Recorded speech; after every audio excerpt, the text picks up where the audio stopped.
لحد دلوقتي ما قدمتلكمش شرح لأدوبي فوتوشوب بيتا بالإضافة أو الميزة الجديدة الخاصة بالذكاء الاصطناعي.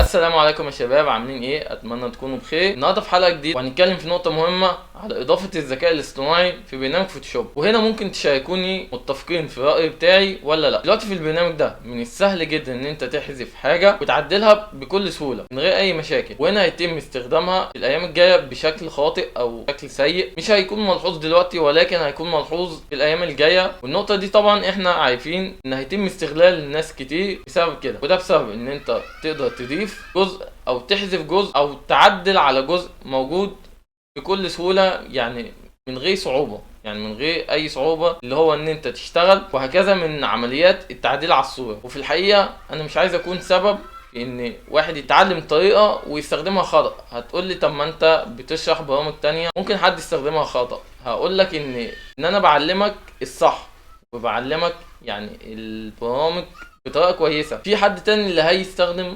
الاستخدام ده خطأ، هو هيتعلم طريقة غير مباشرة، يعني هيتعلم استخدام غير مباشر للأداء أو الجزئية دي، ولكن أنا علمتك الصح وعلمتك طريقة الاستخدام الصح.